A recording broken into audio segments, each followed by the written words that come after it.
கச்சிப்பஞ்சாச்சாரிய சுவாமிகள் சிவபெருமானை குறித்து 6 செய்யுள்களால் அவரை துதி செய்தார். பின்னர் உமாதேவியார், அதன் பின்னர் விநாயக கடவுள், அதன் பின்னர் வைரவ கடவுள், அதன் பின்னர் வீரபத்திர கடவுள், அதன் பின்னர் சுப்பிரமணிய கடவுளை துதி செய்கின்றார். இந்த சுப்பிரமணிய கடவுளுடைய துதி 7 செய்யுளால் ஆசிரியர் செய்கின்றார். அதிலே நாம் 4 செய்யுளை சிந்தனை செய்வோம். கடந்த வகுப்பிலே நீரகத்தே தனை நினையும் அன்பினோ என்று தொடங்கக்கூடிய செய்யுளை நாம் சிந்தித்தோம்.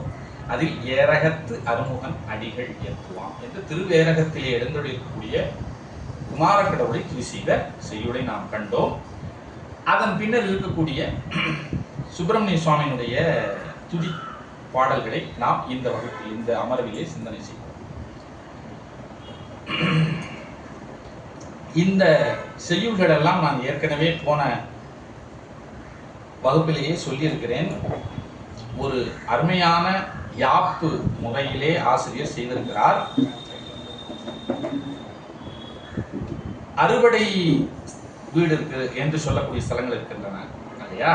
அதில் இருக்கக்கூடிய ஒவ்வொரு ஸ்தலத்தினுடைய பெயரும் செய்யுளினுடைய ஈற்றடியில் வரும்படி ஆசிரியர் அந்த செய்யுளை யாத்துள்ளார். அதெல்லாம் ரொம்ப எளிமையான ஒரு விஷயம் கிடையாது. நாம் முதல்ல சிந்தித்த செய்யுள்ள திருப்பரங்குன்றம் குன்றமர் சேயை போற்றுவாம் என்று சொன்னார். 2வது செய்யுள்ள சீரலைவாய் ஒரு சேயை போற்றுவாம். சீரலைவாய் என்பது திருச்செந்தூர். திருப்பரங்குன்றம் முதல்ல சொன்னார் திருச்செந்தூர். அதன் பின்னர் ஆவினன்குடி வரும் அமலர் போற்றுவாம். ஆவினன்குடி என்பது தற்போது பழனி என்று அழைக்கப்படுகிறது. அதன் பின்னர் ஏரகத்து அருமுகன் அடிகள் ஏற்றுவாம்.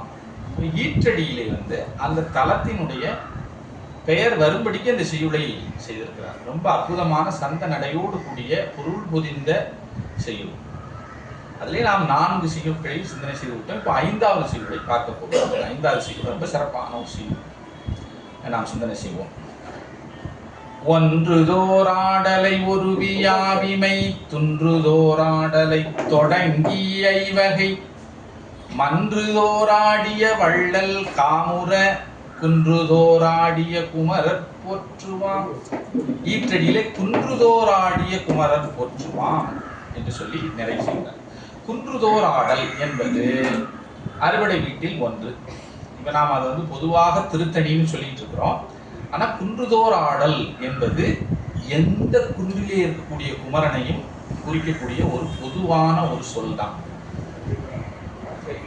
குன்று இருக்கும் இடங்களிலெல்லாம் குமரன் இருக்கின்றான் என்கின்ற பழமொழி நம்மிடையே வழங்கப்பட்டு கொண்டிருக்கிறது. எந்த குன்றத்தில் இருக்கக்கூடிய குமரக்கடவுளையும் நாம் குன்றுதோராடல் என்கின்ற ஒரு அறுவடை வீடாக கருதி கொண்டு அந்த பெருமானை நாம் வழிபாடு செய்யலாம். அது எந்த விதமான ஒரு மாற்று கருத்தும் கிடையாது, அதில் எந்த சந்தேகமும் கிடையாது. அந்த தலத்தை தான் இங்கே குறிப்பிட்டு பாடுகின்றார், குன்றுதோராடல். அதற்கு முன்னால சில செய்திகளை இங்கே அருமையாக செய்திருக்கிறார். இது ரொம்ப கொஞ்சம் தத்துவ பகுதிகளை உள்ளடக்கிய ஒரு செய்யுளாக இருக்கிறது. ஒன்றுதோராடலை ஒருவி ஆவிமை துன்றுதோர் ஆடலை தொடங்கி. ஆடல் என்கின்ற சொல் இந்த பாடல்ல தொடர்ச்சியாக வருகிறது. அதாவது சொற்பொருள் பின்வரு நிலை அணி அப்படின்னு சொல்லி தமிழ்ல சொல்லுவாங்க. அணி இலக்கணம். ஒரு செய்யுள் செய்யும் பொழுது அந்த செய்யுளுடைய ஆசிரியர் ஒரே சொல் மீண்டும் மீண்டும் அதில் பயிலும்படி அந்த செய்யுளை செய்யக்கூடிய ஒரு அழகு, அது ஒரு அழகு அல்லது அணி என்று சொல்வார். அந்த சொல் ஒரு பொருளையே குறித்து வந்தால் அது சொற்பொருள் பின் வருநிலை அணி. ஆனால் சொல் ஒரே சொல்லாக இருக்கும், ஆனால் வேறு வேறு பொருள்களில் வந்தால் அது சொல் பின் வருநிலை அணி அப்படின்னு 2 அணிகளாக அதை பிரித்து சொல்லுவாங்க. அதில் இங்கே சொற்பொருள் பின் வருநிலை அணி அப்படிங்கிற ஒரு முறையில் இங்கே ஆசிரியர். ஆடல் அப்படின்னா என்ன அர்த்தம்? பொதுவாக ஆடல்னா டான்ஸ். அதுதான் அதுக்கு நமக்கு இப்போ எப்படி இருக்குன்னா, நம்முடைய நிலைமை எப்படி இருக்குன்னா, தமிழில் இருக்கக்கூடிய ஒரு சொல்லுக்கு பொருள் சொல்வதற்கு ஒரு ஆங்கில சொல்லை சொல்ல வேண்டிய நிலைமையிலே நாம் வாழ்ந்து கொண்டிருக்கிறோம். அதுதான் யதார்த்தமான உண்மை. நம்ம அதை ஒப்புக்கொண்டு தான் ஆகணும். அதனால இப்பொழுதெல்லாம் குழந்தைகளுக்கு இது என்னன்னு ஒரு தமிழில் ஒரு சொல்ல சொன்னோம்னா அதுக்கு என்னன்னு பொருள் சொல்வதற்கு ஆங்கிலத்தில் இருக்கக்கூடிய ஒரு சொல்லைத்தான் நம்ம சொல்ல வேண்டிய ஒரு நிலை. அது உயர்ந்த நிலையா தாழ்ந்த நிலையா என்பது எனக்கு தெரியல. ஆனால் அதான் யதார்த்த உண்மை. இல்லை, இப்போ ஒன்றுதோராடலை ஒருவி, இந்த உயிராகப்பட்டது என்ன செய்கிறதுனா இந்த உடலை பற்றி கொண்டுதான் வாழ்ந்து கொண்டிருக்கிறது. நமக்கு எல்லாம் தெரியும், உயிர்னு ஒண்ணு நமக்கு இருக்கு. இப்ப இது ரொம்ப என்னன்னா ரொம்ப சிந்தனை பண்ண வேண்டிய விஷயம். எனக்கு உயிர் இருக்கிறதுன்னு சொல்லுகிறேன் நான். அப்போ நான் யாருன்னு எனக்கு தெரியல. எனக்கு சிவஞானம்னு ஒரு பெயர் இருக்கு. இப்ப நான் இந்த உயிர் அந்த உடம்புல விட்டு நீங்கின உடனே அந்த பெயர் மாறிவிடுது, பெயர் நீங்கி விடுது. அப்போ உயிருக்கு உரிய பெயர் தான் சிவஞானமானா அப்படி சொல்லிட முடியாது. இப்போ உடலுக்கு உரிய பெயர் தான் சிவஞானமானா அப்படி சொல்ல முடியாது. ஏன்னா உடலுக்கு உரிய பெயர் சிவஞானம்னு சொன்னா நான் இறந்த பின்னரும் அந்த உடலுக்கு அதே பெயரிட்டு மக்கள் அழைக்கணும். ஆனா அவங்க என்ன பாடியை எப்ப சார் எடுப்பீங்க அடுத்த வார்த்தை, சிவஞானத்தை எப்ப எடுப்பீங்க கேட்க போறது இல்லை. இதுதான் யதார்த்த உண்மை. ஏன்னா அதுக்கப்புறம் அது பாடி ஆகி விடுகிறது. அப்போ இந்த உயிர் அந்த உடம்புக்குள்ளே கூடி இருக்கும் வரைக்கும் தான் அந்த நபர். அது எப்பொழுது அதை விட்டு கிளம்பி விடுகிறதோ அதன் பின்னர் அது அந்த நபராகாது என்பது ஒரு உண்மை. இது நமக்கு எல்லாம் தெரிந்த உண்மை. அந்த உடலை நாம அந்த நபராக ஒரு காலத்திலும் கருத போவதில்லை. நம்மால் அதிகபட்சமான நேரம் கூட அதை நம்முடைய வீட்டில் வச்சிருக்க முடியாது. அந்த நபர் நம்மோடு ரொம்ப நெருங்கி பழகினவராக இருப்பார், நம்முடைய குடும்ப நபராக இருப்பார். ஆனால் அந்த உயிர் பிரிந்த பின்னர் நாம் அந்த நபர் தானே என்று சொல்லி நாம் வீட்டுக்குள்ள வச்சுக்கொள்ள முடியாது. இல்லையா? யதார்த்தமான உண்மை. இப்ப இந்த உயிர் என்ன செய்கிறது? உடலை பற்றித்தான் வாழுகிறது. உடலை பற்றி கொண்டு இந்த உயிர் வாழ்ந்து கொண்டிருக்கிறது. ஒரு நாள் இந்த உடலை விட்டு நீங்கும். அப்படி நீங்கி போவதை நாம் மரணம் என்று சொல்லுகிறோம். அதற்கு பின்னர் இந்த உயிராகப்பட்டது என்ன செய்கிறது? மீளவும் ஒரு பிறப்பு எடுக்கிறது. இது நம்முடைய சமயத்தின் நம்பிக்கை. உயிர்களுக்கு மறுபிறப்பு உண்டு என்பது நமது சமயத்தினுடைய நம்பிக்கை. இது மீளவும் ஒரு பிறவியை எடுக்கும். அந்த பிறவி எடுத்து வரும் பொழுது அது மறுபடியும் ஆடலை தொடங்கும். ஆடல் என்பது இங்கே உயிரானது உடம்பை பற்றி வாழக்கூடிய வாழ்க்கையை தான் இங்கே குறிக்கின்றது. ஆடுதல் என்றால் இயங்குதல் என்கின்ற பொருளில் நாம் எடுத்துக்கொள்ளலாம். ஒரு இயக்கம் என்பது உயிருக்கு எப்பொழுது வருகிறது என்று சொன்னால் உடலை பற்றி கொண்டிருக்கும் பொழுதுதான் உயிருக்கு இயக்கம் இருக்கு. உடலினுடைய பற்றை விட்டு நீங்கி அது மறையும் பொழுது அதற்கு இயக்கம் இருக்காது. இது நமக்கு தெரிந்த ஒரு உண்மை. இந்த உண்மையை உள்ளடக்கி இந்த செய்யுளிலே ஆசிரியர் ஒரு விஷயத்தை சொல்லுகிறார். அது என்ன சொல்லுகிறார் அப்படின்னு சொன்னா, பரமபதியாக இருக்கக்கூடிய சிவபெருமான் ஒரு ஆடலை ஆடுகிறார். அது நமக்கு தெரியும். அந்த ஆடல் தான் ஆனந்த தாண்டவம்னு சொல்லி நம்ம நடராஜமூர்த்தியாக அவரை எல்லா திருத்தலங்களிலும் வைத்து வழிபாடு செய்து கொண்டிருக்கோம். இப்பொழுது கூட சித்திரை மாதம் திருவோண நட்சத்திரம் நடராஜர் அபிஷேகம் வெகு விமர்சையாக பல சிவாலயங்களில் நடந்தது. அந்த ஸ்ரீமன் நடராஜ பெருமான் ஆடக்கூடிய தாண்டவம் ஒரு ஆடல். அந்த ஆடலை நாம் பஞ்சகிருத்தியத்தினுடைய ஒரு உருவகமாக எடுத்துக்கொள்கிறோம். நம்முடைய ஆன்றோர் பெருமக்கள், ஆச்சாரிய பெருமக்கள் எல்லாம் அப்படித்தான் சொல்லியிருக்கிறார். இந்த பஞ்சகிருத்தியத்தினுடைய உருவகமாக இருக்கக்கூடிய அவருடைய ஆடல் என்ன செய்கிறதுன்னா, நாம் வாழக்கூடிய வாழ்க்கையில ஒவ்வொரு நாளும் நம்மோடு சேர்ந்து நிகழ்ந்து கொண்டே இருக்கிறது. இதைத்தான் நாம் முந்திய சில செய்யுள்கள் எல்லாம் நாம் சிந்தனை செய்தோம். அந்த இறைவனுடைய அந்த நடனம், அந்த திரு நிறுத்தம் எப்பொழுது நம்மோடு சேர்ந்து நடந்து கொண்டிருக்கக்கூடிய அந்த நிறுத்தம் எப்பொழுது நிற்கிறதோ அப்பொழுது நாம் மரணிப்போம். எப்பொழுது மீண்டும் அந்த உயிரோடு அவருடைய இறைவனுடைய அந்த அருள் இணைந்து அந்த நடனம் தொடங்குகிறதோ அப்பொழுது மீண்டும் இந்த உயிராகப்பட்டது என்ன செய்யும்னா இயக்கத்துக்கு வரும். அதைத்தான் இங்கே சுட்டி காட்டுகிறோம். நம்ம ஏற்கனவே நம்ம அந்த சிவபெருமானுக்கு சொல்லப்பட்ட துதி பாடல்கள் எல்லாம் நாம் சிந்தனை செய்வோம். இறைவன் இருக்கின்ற காரணத்தினால்தான் நம்மால் எவற்றையும் அறிய முடிகிறது. அது காண்பான் காட்சி பொருள் காட்சி ஞாதிரு ஞானம் ஞேயம். இந்த செய்திகளை எல்லாம் நான் கடந்த வகுப்பில் 2-3 வகுப்புகளுக்கு முன்னால நாம் சிந்தனை. அந்த வகுப்பிலே சொன்னோம்னு நினைக்கிறேன். ஆக இறைவன் அதுல எல்லாம் நமக்கு சொல்லப்பட்ட விஷயம் என்ன அப்படின்னு சொன்னா, இறைவன் இன்றியமையாது தேவைப்படும் பொருள் இந்த உயிருக்கு. அப்படி தேவைப்படக்கூடிய பொருளாக இருக்கின்ற காரணத்தினால்தான் நம்முடைய ஆச்சாரிய பெருமக்கள் எல்லாம் என்ன செய்கின்றார்கள், இறைவனை நன்கு உணர்ந்து இறை வழிபாட்டிலேயே தம்முடைய நேரத்தை செலவு செய்கிறார்கள். ஏன் அதை நம்ம பார்க்கிறோம், அந்த விஷயங்களை எல்லாம் நாம் பார்க்கின்றோம். அப்படிப்பட்ட இறைவன் இந்த உயிரோடு பொருந்தி செய்யக்கூடிய திருநிறுத்தம் நிகழக்கூடிய காலம் வரைக்கும் தான் உயிர் உடலோடு சேர்ந்து என்ன செய்யும், ஒரு வாழ்க்கை வாழும். இந்த விஷயத்தை தான் இங்க சொல்றார். ஒன்றுதோராடலை ஒருவி ஆவிமை துன்றுதோராடலை தொடங்கி ஒன்றும் தொறும் ஆடலை ஒருவி, இப்படி பொருள் எழுதணும். அதாவது இந்த உயிரானது இந்த உடம்பில் இருந்து நீங்கி அது எங்க போய் ஒன்றுகிறது என்று சொன்னால் ஒரு ஒடுக்கத்துக்கு போகுது, அது ஒரு ரெஸ்ட்டுக்கு போகுது. அதனுடைய ரெஸ்ட்டுக்கு ஒரு இடம், அதுதான் நம்ம மலம்னு தான் சொல்றாங்க நம்முடைய ஆச்சாரிய பெருமக்கள்லாம். அது ரெஸ்ட் எடுக்கக்கூடிய ஒரு ஸ்தானம். அந்த அதாவது உயிர் எப்பொழுதுமே என்ன செய்கிறது அப்படின்னா அதனுடைய யதாஸ்தானமாக, யதாஸ்தானம்னா அதனுடைய எப்பொழுதும் வசிக்கக்கூடிய இருப்பிடமாக இருப்பது என்னன்னா மலம் தான். மலம்னா என்ன சார் அப்படின்னா அறியாமை, அறிவு தொழிற்படாத ஒரு நிலை. அந்த ரெஸ்ட் நம்ம தினந்தோறும் எடுத்துக்கொண்டே தான் இருக்கிறோம். இப்ப நாம இரவு தூங்குகிறோம் ஐயா, அப்பொழுது நம்முடைய அறிவு தொழிற்படுகிறதா என்று சொன்னால் தொழிற்படவில்லை. திருவள்ளுவர் துஞ்சினார் செத்தாரின் வேறல்ல அப்படின்னு ஒரு இடத்துல ஒரு செய்யுள்ள பாடியிருக்கிறார். அப்படின்னா என்ன அர்த்தம் அப்படின்னா, துஞ்சினார்னா தூங்குகின்றவர், செத்தாரின் வேறல்ல, அவருக்கும் இறந்து போனவர்களுக்கு எந்த வித்தியாசமும் கிடையாது என்று சொல்லி ஆசிரியர் திருவள்ளுவர் சொல்லுகிறார். எஞ்ஞான்றும் நஞ்சுண்டவர் கள்ளும்பவர், கள்ளுண்ணாமை என்கின்ற அதிகாரத்தில் இந்த செய்யுளை பாடியிருக்கிறார்.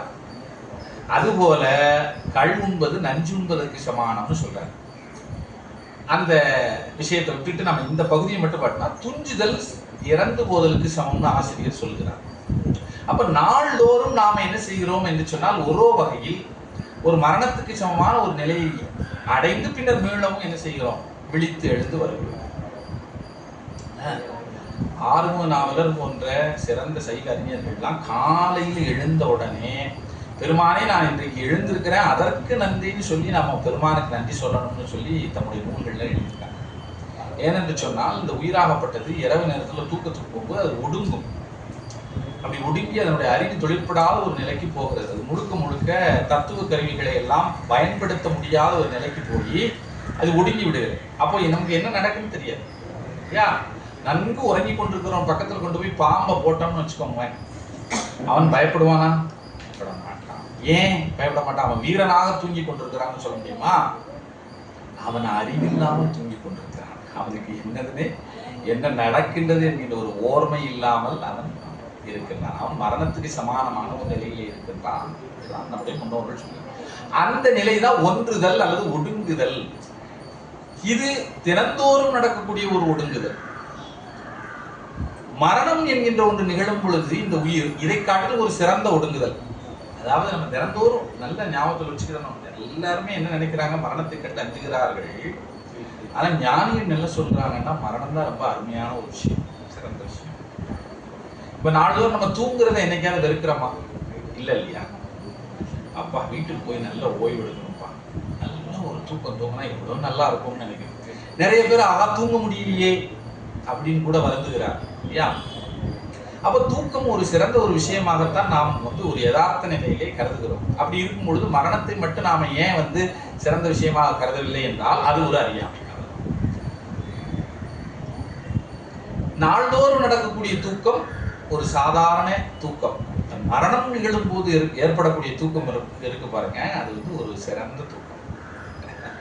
அந்த தூக்கம் நடக்கும் பொழுது என்ன நடக்கிறதுன்னு சொன்னா, இந்த பஞ்சகிருத்தியத்தை செய்யக்கூடிய அந்த ஸ்ரீமன் நடராஜ பெருமான் அந்த உயிரோடு இயைந்து இல்லாமல் பிரிந்து இருக்கின்றார். ஆடலை அந்த உயிரிடமிருந்து விலக்கி இருக்கிறார்னு சொல்லி ஆசிரியர் சொல்லுகிறார். ஒன்றுதோராடலை ஒருவி, ஒருவி என்றால் நீங்கி. இந்த உயிரானது ஒடுக்கத்திற்கு செல்லும் பொழுது ஆடலை நீங்கி அந்த உயிரோடு கலந்து செய்யக்கூடிய அந்த திருநடனத்தை நீங்கி, அப்படின்னா அந்த பஞ்சகிருத்தியத்தை விட்டு ஒழிந்து, அதுக்கப்புறம் ஆவிமை துன்றுதொரு ஆவி மெய். ஆவி என்கின்ற ஆவினா அந்த உயிர். உயிர் வந்து மெய் துன்றுந்தொரும். மெய் என்று சொன்னால் உடம்போடு சேரும் பொழுது ஆடலை தொடங்கி, அப்பொழுது மீளவும் என்ன செய்கின்றான்? பெருமான் ஆடலை தொடங்குகின்றான். உயிர் ஜனனம் என்கின்ற ஒரு தசைக்கு செல்லும் பொழுது மீளவும் இறைவன் ஆடலை தொடங்குகின்றான்.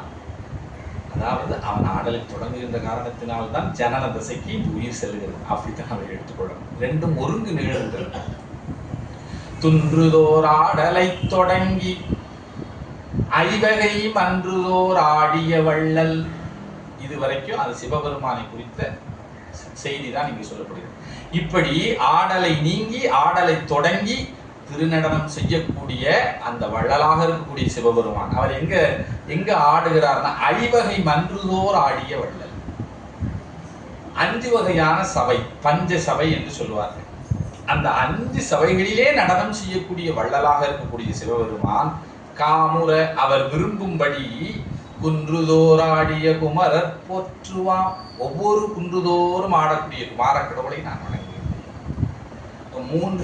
மூன்று வரி வந்து சிவபெருமான் ஆடக்கூடிய திருநிறுத்தம். அவரே ஒரு மிகப்பெரிய நடனக்காரராக இருக்கிறார், ஒரு சிறந்த ஆட்டக்காரராக இருக்கிறார். அப்படிப்பட்ட அவருடைய பிள்ளை நடனமாடுவதை அவர் விரும்பார் இல்லையா? ஆகையினால் அவர் குன்றுதோர் ஆடுகிறார் பாருங்க. குமரக்கடவுள் ஒவ்வொரு குன்றிலும் சென்று ஆடுகின்றார். அந்த குமரக்கடவுளை அவர் விரும்புகிறார். அப்படியே அப்பேற்பட்ட வள்ளல், அதாவது 5 சபைகளில் ஆடக்கூடிய வள்ளலாக இருக்கக்கூடிய சிவபெருமான் காமுற மிகவும் மகிழும்படி குன்றுதோர் ஆடிய குமரர் போற்றுவாம் என்று சொல்லி குன்றுதோர் ஆடல் என்கின்ற சேத்திரத்தினுடைய மகாத்மியத்தை இங்கே ஆசிரியர் சொல்லுகின்றார். ஒரு மிகச்சிறந்த தத்துவ பின்புலத்தோடு. இந்த மாதிரி ஒரு செய்யுளெல்லாம் கிடைக்கவே கிடைக்காது. இதெல்லாம் இந்த மாதிரி செய்யுளெல்லாம் நாம் சிந்திப்பதற்கு பெருமான் திருவுருள் செய்திருக்கிறார். அதற்கு அடுத்த செய்யுளுக்கு இப்ப நாம போவோம். இப்ப ஐவகை மன்று பஞ்ச சபைன்னு சொல்லியிருக்கிறது உங்களுக்கு எல்லாம் தெரிஞ்சிருக்கோம். 5 சேத்திரங்கள் இருக்கு. ஐவகை மன்றுதோர் ஆடிய வள்ளல் 5 சபைகள் இருக்குது. பஞ்ச சபை என்று சொல்லுவார்கள். ஒன்று வந்து பொற்சபை, அதுதான் சிதம்பரம். 2வது வெள்ளிச்சபை, அது மதுரை. 3வது வந்து தாமர சபை, அது திருநெல்வேலி. 4வது சித்திர சபை, அது குற்றாலம், திருக்குற்றாலம் என்கின்ற ஒரு ஸ்தலம். குற்றாலம் தெரியும், திருநெல்வேலி பக்கத்துல தான் இருக்கு, தென்காசி பக்கத்தில் இருக்கக்கூடிய ஒரு ஸ்தலம். அங்கே ஒரு அருமையான சபை இருக்கிறது, சித்திர சபை என்று பெயர். அதுக்கப்புறம் திரு ஆலங்காடு, இங்கே நம்ம திருவள்ளூர் போற வழியில் இருக்கக்கூடிய திரு ஆலங்காடு, அது ரத்ன சபை. இந்த 5 சபைகளில் பெருமான் நடனம் ஆடுது. அப்ப என்ன சார் திருவான்மையூர்ல நடனம் ஆடலையா அப்படின்னு நீங்க கேட்கக்கூடாது. திருவான்மையூர்ல கண்டிப்பா நடனம் ஆடுறது. எல்லாருக்குள்ளேயும் நடனம் ஆடிக்கொண்டிருக்கக்கூடிய அந்த மூர்த்திக்கு வந்து திருவான்மையூர்ல நடனம் ஆடாம இருக்க போறாரா? அப்படி இல்லை. அதனுடைய அர்த்தம் என்ன அப்படின்னு சொன்னா, இந்த 5 இடங்களில் அவர் விளங்கி நடனம் செய்கின்றார் என்று நம்முடைய முன்னோர்கள் சொல்கிறார். இங்கே வந்து நம்ம போனோம்னா அவருடைய திரு நடனமானது மிகுந்த விளக்கத்தோடு இருக்கின்றது. இந்த செய்யுளுக்கு அப்புறம் அடுத்த செய்யுளுக்கு நாம் செல்வோம். எளமுதிரை புனத்து இறைவி முன்புதன் கிளமுதிர் எளநலங் கிடைப்ப முன்னவன் மளமுதிர் களிரன வருதல் வேண்டிய பழமுதிர் சோலையம் பகவத் போற்றுவாம். இற்றடில பழமுதிர் சோலை எம் பகவத் போற்றுவாம். பழமுதிர் சோலை என்கின்ற அறுவடை அந்த சேத்திரத்தினுடைய பெருமையை இங்கே சொல்லி, அந்த சேத்திரத்தில் எழுந்துள்ளிருக்கக்கூடிய பகவன் யாரு? முருகப்பெருமான். அவருடைய பெருமையை இங்கே சொல்லுகிறார். இதிலும் ஒரு சரித்திரத்தை சொல்லுகிறார். அது என்ன அப்படின்னா, நம்ம ஏற்கனவே திருப்பரங்குன்றத்திலேயே வள்ளி தேவியாருடைய அந்த சரித்திர பகுதி இருந்தது. அது போலவே இங்கேயும் வள்ளி தேவியாருடைய சரித்திர பகுதியை தான் குறிப்பிட்டு ஆசிரியர் பாடுகிறார். எளமுதிரை புனத்து இறைவி, திணைப்புணம் காத்து கொண்டிருந்த ஒரு வள்ளி தேவியார். அதான் எளமுதிரை புனத்து இறைவி என்று சொன்னால் இங்கே குறிப்பிடுகிறார்.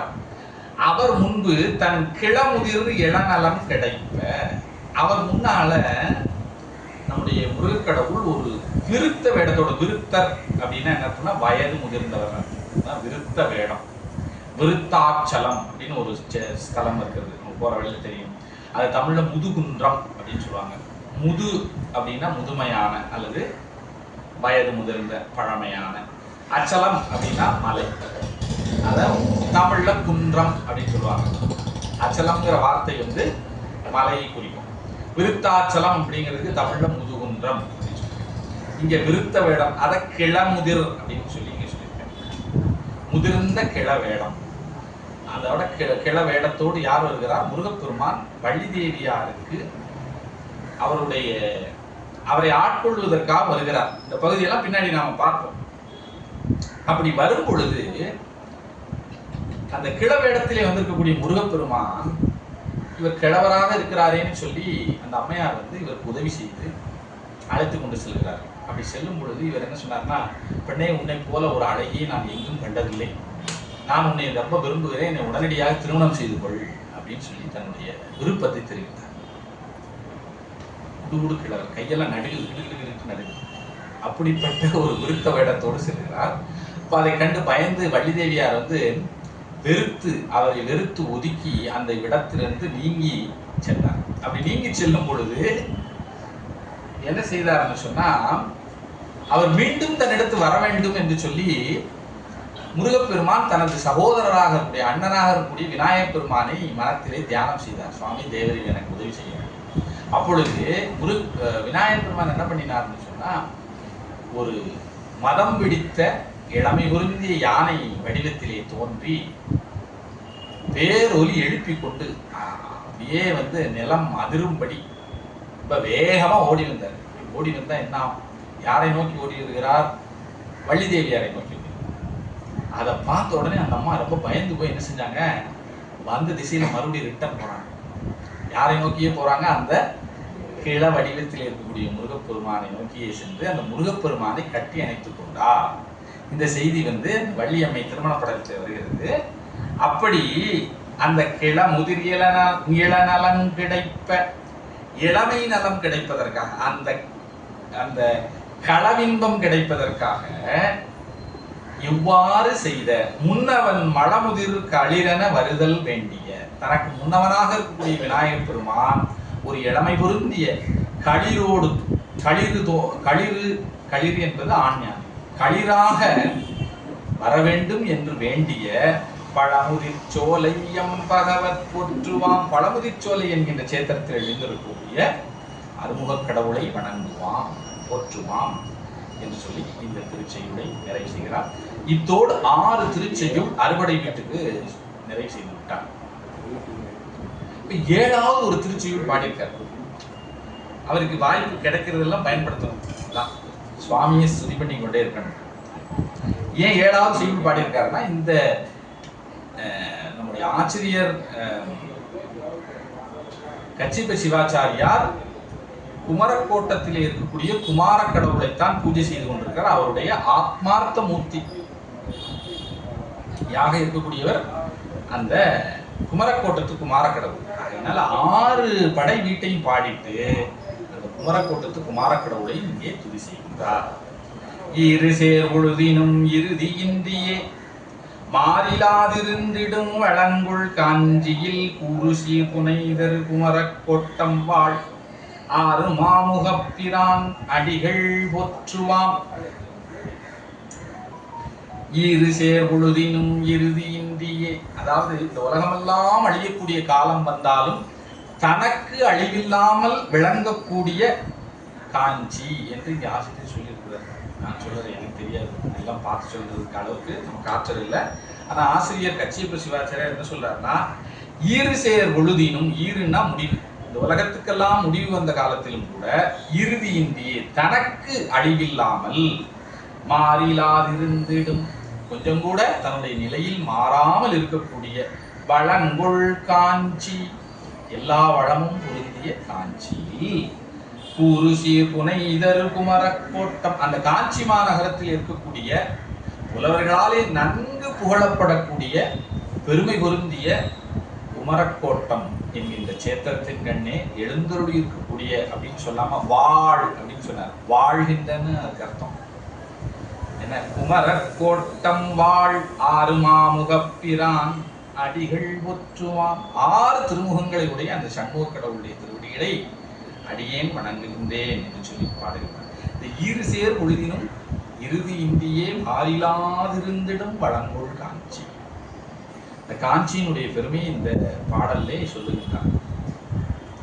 அப்படி அப்படிப்பட்ட அந்த காஞ்சிபுரம், அதான் நகரேஷு காஞ்சி என்று சொல்லி சொல்லுவார்கள். இந்த ஒரு வழக்கு இருக்கிறது, நகரங்களில் சிறந்தது காஞ்சி. அப்பேற்பட்ட காஞ்சியில் இருக்கக்கூடிய குமரக்கோட்டத்து கடவுளை இங்கே துதி செய்து சுப்பிரமணிய கடவுளுடைய துதியை 7 திருப்பாடல்களில் பாடி முடிக்கின்றார் ஆசிரியர் கச்சேப சிவாச்சாரியார். அதன் பின்னர் திரு நந்திதேவரை துதிக்கின்றார். அந்த செய்தியை நாம் பார்ப்போம்.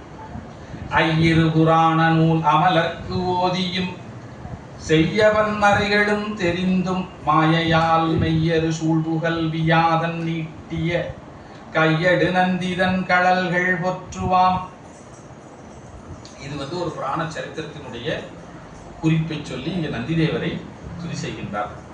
நந்திதேவர் நம்முடைய சைவ பாரம்பரியத்தில் ரொம்ப முக்கியமான ஒரு ஆச்சாரியர், குரு. அதாவது ஸ்ரீகண்ட பரமேஸ்வரர் என்கின்ற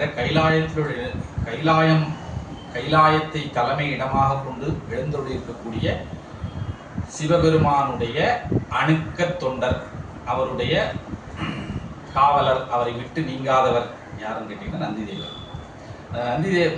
அதாவது சிவபெருமான் உமாதேவியாரை பிரிந்து இருந்த காலங்கள் நிறைய இருக்குன்னு சரித்திரங்கள் புராணங்கள்ல வருது. ஆனால் நந்திதேவரை விட்டு பிரிந்த காலம்னு ஒன்று பெரும்பாலும் இல்லை. அந்த அளவுக்கு நந்திதேவர் அவருடைய அணுக்கர், எப்பொழுதுமே விட்டு நீங்காமல் அவரோடு இருக்கக்கூடிய அவரிடம்தான் இப்போ பார்த்தீங்கன்னா எல்லா முதல்ல, அதாவது பார்த்தீங்கன்னா இந்த 18 புராணங்கள் பின்னாடி வரப்போகுது. அதில் எல்லாம் அந்த புராணத்தினுடைய வாயில்களை எல்லாம் சொல்லுவார். இந்த 18 புராணங்களை முதல்ல சிவபெருமான் யாருக்கு உபதேசம் பண்ணார் அப்படின்னா நந்தியம்பெருமானுக்கு உபதேசம் பண்ணார். நந்தியம்பெருமானிடமிருந்து தான் அதுக்கப்புறம் அந்த சந்தான பரம்பரை ஆரம்பிக்கிறது. அதனால் நந்தியம்பெருமான் என்பவர் ஒரு மிகப்பெரிய ஆச்சாரியர்.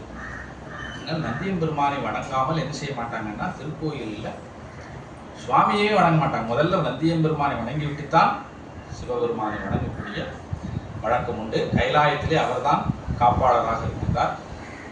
அவருடைய அனுமதி கிடைத்தால் மட்டும்தான் உள்ள போய் நம்ம சுவாமியை வணங்க முடியும் என்கின்ற செய்தியெல்லாம் புராணத்திலே பார்க்கின்றோம்.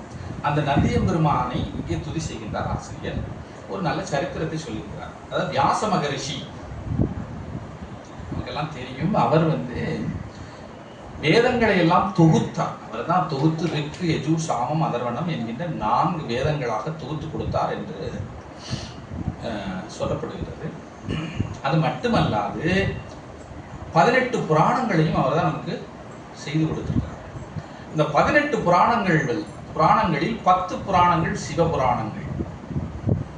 இதையெல்லாம் நான் ஏற்கனவே முதல் வகுப்பிலேயே நான் உங்களுக்கு சொல்லியிருக்கிறேன். அந்த 10 புராணங்கள் சிவபுராணங்கள். அப்படிப்பட்ட 10 புராணங்களையும் சிவபெருமானுக்காக அவர் செய்திருக்கிறார். அது மட்டுமல்ல, மறைகள் அத்தனையுடைய பொருளையும் அவர் நன்கு உணர்ந்தவர். அப்படி இருந்த போதிலும் அவர் என்ன செய்தார்? ஒரு சரித்திரம் இருக்கிறது.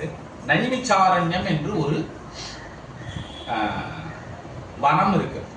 அந்த வனத்திலே நிறைய முனிவர்கள் எல்லாம் தவம் செய்து கொண்டிருக்கிறார். அந்த வனத்திற்கு சென்ற வியாச மகரிஷி அவர்களிடம் ஒரு விஷயத்தை சொன்னார். அவர் என்ன விஷயத்தை சொன்னார்னா, சத்தியம் சத்தியம் புனசத்தியம் நைதவம் கேசவா பரம் என்று சொன்னார். அதனுடைய பொறுத்த அர்த்தம் என்ன சொன்னா, பரம்பொருள் கேசவனாக இருக்கக்கூடிய மகாவிஷ்ணுவே என்று சொன்னார். உடனே அந்த நைமிச்சாரண்ய முனிவர்கள் எல்லாம் என்ன சொன்னாங்க அப்படின்னா, அவங்களும் நிறைய எல்லாவற்றையும் கற்றவர்கள். அவர்கள், சுவாமி, இந்த விஷயத்தை நீங்கள் காசியம்பதியிலே சென்று சொல்ல வேண்டும் என்று சொல்லி கேட்டுக்கொண்டார். சரி, நான் அந்த விஷயத்தை காசியிலே போய் சொல்லுகிறேன்னு சொல்லி காசிக்கு சென்று வாரணாசி அங்கே அவர் என்ன செய்தார்னா, இந்த விஷயத்தை சொன்னார். சொல்லி வணங்குவதற்காக கையை மேலே எடுத்தார். அந்த எடுத்த கை கீழே இறங்காதபடி அவரை ஃப்ரீஸ் அப்படின்னு சொல்லிட்டார். யார்? நந்தியம்பெருமான். அதாவது அவருடைய கை கீழே இறங்கல, அவர் ஆள் அசையவே இல்லை. அதுதான் இங்கே சொல்லுகிறார். ஐயிரு புராண நூல் அமலர்க்கு ஓதியும் 10 புராண நூல்களை அமலனாக இருக்கக்கூடிய சிவபெருமானுக்கு ஓதியும் செய்யவன் மறைகளும் தெரிந்தும், எல்லா மறைகளையும் நன்கு தெரிந்தும், மாயையால், அறியாமையினால், மயக்கத்தினால், மெய்யரு சூழ் புகழ், பொய்யான விஷயத்தை சொன்ன, வியாதன் நீட்டிய கையடு நந்தி. அவர் அப்படி தூக்கி அந்த கைகளை அப்படி இறங்க விடாமல் அசைவற்று இருக்கும்படி செய்த நந்திதன் கழல்கள் போற்றுவான். நந்தியம்பெருமானுடைய திருவடிகளை நான் வணங்குகிறேன் சொல்லி நந்தியம்பெருமானை இங்கே துதி செய்கிறார். ஆசிரியர் இந்த விஷயத்தை எடுத்துக்காட்டி சொல்லியிருக்கிறார். அதை நாம் இங்கே பார்க்கிறோம். அதன் மூலமாக நாம் தெரிந்து கொள்ளக்கூடிய விஷயம் என்ன என்று சொன்னால், வியாச மகரிஷிக்கு அந்த உண்மையெல்லாம் நன்கு தெரியும். ஆனால் இதற்கு ஒரு பின் வரலாறு இருக்கிறது. வரலாறு இல்லை, அது அந்த காலத்தில் இருந்த பலரிடம் இருந்த அந்த மயக்கம் நீங்குவதற்காக தான் அந்த தவறை செய்து அதன் மூலமாக ஒரு தண்டம் அனுபவிப்பதாக அந்த தகவல்கள், அந்த செய்தி வியாச மகரிஷி அதை செய்து காட்டினார் என்று சொல்லி நம்முடைய ஆன்றோர்கள் சொல்லுகிறார்கள். அப்படிப்பட்ட நந்தியம்பெருமானுடைய திருவடிகளை நாம் வணங்குகிறேன் என்று சொல்லி இந்த செய்தியை நிறைவு செய்கிறார். இதன் பின்னர் அடியார்களை பாடுகிறார். இப்போ இதுவரைக்கும் எல்லாம் பார்த்தாச்சு. சுப்பிரமணிய கடவுள், திருநந்தி தேவர், அதுக்கப்புறம் 4 பெருமக்கள் இருக்கிறார்கள் இல்லையா? ஆச்சாரிய பெருமக்கள் 4 சைவ சமய ஆச்சாரியர்கள் 4 சமயாச்சாரியர்கள் என்று நம்மால் கொண்டாடப்படக்கூடிய ஆச்சாரியர்கள் 4. அந்த 4 ஒவ்வொரு செய்திகளால் துதி செய்கின்றார். முதல்ல திருஞான சம்பந்த சுவாமிகளை துதி செய்கிறார். அந்த செய்தியோட நாம் ஒரு சிந்தனை செய்வோம். பண்டை வல்வினையினால் பாயுடுத்துழல் உண்டரை வென்று முன்கூடல் வைகியே வென்றிரு நீற்றொழி விளங்கச் செய்திடும் தண்டமிழ் விரகன்மை தாள்கள் ஒற்றுவாம். இது திருஞான சம்பந்தருடைய ஸ்துதி. எப்படி துதி செய்கிறார் அப்படின்னு சொன்னா, சமணர்களை வென்று சைவத்தை நிலைநாட்டி திருநீற்றின் ஒளியை இந்த தென் தமிழகத்திலே பரப்பிய ஞானசம்பந்த பெருமானுடைய தண்டமிழ் விரகனாக இருக்கக்கூடிய, தமிழிலே வித்தகராக இருக்கக்கூடிய அந்த ஞானசம்பந்த பெருமானுடைய மெய்த்தாள்கள், உண்மை பொருந்தி அவருடைய திருவடிகளை நான் போற்றுகின்றேன், வணங்குகின்றேன் என்று சொல்லி இங்கே சொல்லுகிறார். இது இந்த பகுதி இப்ப நம்ம இதனுடைய சரித்திரத்தை சிந்தித்தோம்னா ரொம்ப விரிவான சரித்திரம். பெரிய புராணத்துல மொத்தம் 4000 செய்யுள் இருக்கிறது, 4000 சொச்சம். அதுல 1000 சொச்ச செய்யுள் ஞானசம்பந்தருடைய புராணம் மட்டுமே இருக்கு.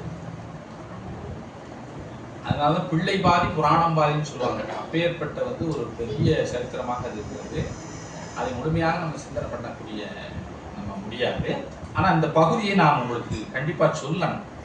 அது ஞானசம்பந்தர் என்ன செய்தார் இந்த நாட்டிற்கு, அந்த விஷயத்தை தான் அங்க எடுத்து சொல்லி ஆசிரியர் துதி செய்கிறார். அதாவது முன் காலத்தில் நான் சொல்வது இப்ப இவருடைய காலம் கிட்டத்தட்ட 7-8ஆம் நூற்றாண்டு அந்த காலகட்டமாக சொல்லப்படுகிறது. அப்பொழுதெல்லாம் தமிழகத்திலே முழுக்க சமண சமயம், அதாவது ஜெயினிசம்னு சொல்றோம் இல்லையா, அதுதான் பரவி இருக்குது. சிவாலயங்கள் எல்லாம் என்ன செய்யப்பட்டிருக்கன்னா, மூடப்பட்டிருக்காங்க. வழிபாடெல்லாம் கிடையாது. முழுக்க அரசாங்க சமயமாக இந்த ஜெயின் சமயம் தான் மாறிவிட்டது. யாரும் கோயில்கள்லாம் போக முடியாது.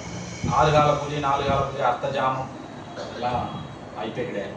வீட்டிலே இருந்துக்கிட்ட முடியாது. விபூதி எல்லாம் பூச முடியாது, குங்குமம் வைக்க முடியாது. இந்த மாதிரியான சட்டத்திட்டங்கள் முழுக்க சமணர்களுடைய ஆதிக்கத்துக்கு இந்த தேசம் போயிருக்கு. ஆனால் அப்பொழுதும் ரொம்ப நல்ல உரைப்பு இருக்கக்கூடிய சைவர்கள் இருந்திருக்காங்க. நம்ம ரொம்ப கண்டிப்பா நினைத்து பார்க்க வேண்டிய விஷயம். அப்படிப்பட்ட ஒரு காலகட்டத்திலே தான் திருஞான சம்பந்த சுவாமிகள் அவதாரம் செய்தார். அவர் அவதாரம் செய்த காலகட்டம் ரொம்ப மோசமான ஒரு காலகட்டம். அவருடைய தந்தையார் சிவபாத இருதயர் ஒரு பெரிய சிவனடியார்.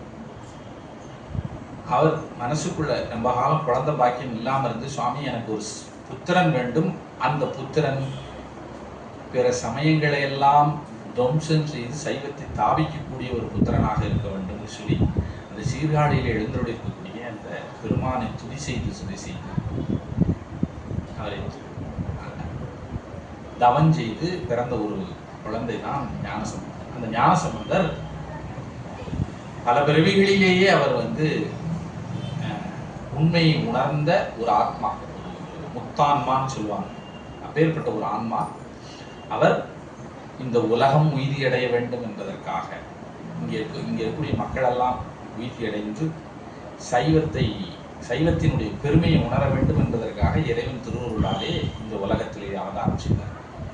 அவருக்கு 3 வயது 3 இயர்ஸ் இருக்கும் பொழுது அவர் பாலுக்காக அழுத பொழுது உமாதேவியாரே கைலாயத்தில் இருந்து இறங்கி வந்து சுவாமியோட, அவங்க மட்டும் தனியாக கிடக்கடான்னு இறங்கி வரல, சுவாமியும் அம்பாளுமாக அங்கே ரிஷப வாகனத்திலே ஆரோகணித்து சென்று சுவாமியினுடைய கட்டளைப்படி அம்பிகை தனது திருமுலைப்பாலையே வந்து 3 வயது குழந்தையாக இருக்கக்கூடிய ஞானசம்பந்தருக்கு ஊட்டுகிறார். அப்படி ஞானசம்பந்தருக்கு ஊட்டிய பின்னர் அவர் அபரஞானம் பரஞானம் என்கின்ற இருவகை ஞானத்தையும் பெற்றவராக ஆனார்னு சொல்லலாம். அதனால் அபரஞானம் பரஞானம் இதெல்லாம் இப்போ இந்த பகுதியெல்லாம் நம்ம சிந்தனை பண்ணோம்னா ரொம்ப நேரம் ஆயிடும். அதாவது அபரஞானம் என்பது எல்லா உலகியல் ஞானம். ஒரு செய்யுள் பாடுதல் ஒரு உலகியல் ஞானம், அம்பு விடுதல் ஒரு உலகியல் ஞானம், யுத்தம் செய்தல் உலகியல் ஞானம், இப்படி என்ன உண்டுமோ சமையல் செய்தல் உலகியல் ஞானம், இது எல்லாமே உலகியல் ஞானம். அதான் அபரஞானம். பரஞானம் என்பது என்ன அப்படின்னு சொன்னா இறைவனை உணர்ந்த ஞானம். அதான் வந்து என்னன்னா பரஞானம் என்று சொல்லப்படுது. அது முழுக்க தத்துவம் கடந்திருக்கக்கூடிய, அதாவது அறிவிற்கு அறிவாகி அவ்வறிவிற்கு எட்டா நெருகிச் செறிந்த நிலை அப்படின்னு ஆசிரியர் குமரகுருவர் சொல்லுகிறார். எல்லாவற்றையும் கடந்திருக்கக்கூடிய பரம்பொருள், அந்த பரம்பொருளே அறியக்கூடிய அறிவை தான் பரஞானம். ஆக இந்த இருவகை ஞானமும் நிரம்ப பெற்ற ஒருங்கே பெற்றவராக ஆனால் அந்த குழந்தையாக இருக்கக்கூடிய ஞானசம்பந்தர், அந்த ஞானசம்பந்த சுவாமிகள் என்ன செய்தார்னு சொன்னா ஒவ்வொரு சேத்திரமாக சென்று இறைவனை வழிபாடு செய்தார். வேற எதுவுமே செய்யலை. ஒவ்வொரு கோயிலுக்கு போய் கையிலே தாளத்தை வச்சு சுவாமியை பாடினார்ல, இசைப்பாடல் பாடினார். அப்படி அவர் வாழ்ந்து கொண்டிருக்கக்கூடிய காலத்துல சோழ தேசத்திலேயாவது கொஞ்சம் ஓரளவுக்கு சைவம் அப்பொழுது இருந்தது. சோழ நாட்டில் தான் நம்ம ஞானசம்பந்தர் அவதாரம் செய்தார். பாண்டிய நாடு, அந்த பாண்டிய நாட்டில் முழுக்க நான் சொன்ன மாதிரி தான், அதாவது சைவ சமயம் என்பது முழுக்க என்ன செய்யப்பட்டு விட்டதுன்னா மறைக்கப்பட்டு விட்டது.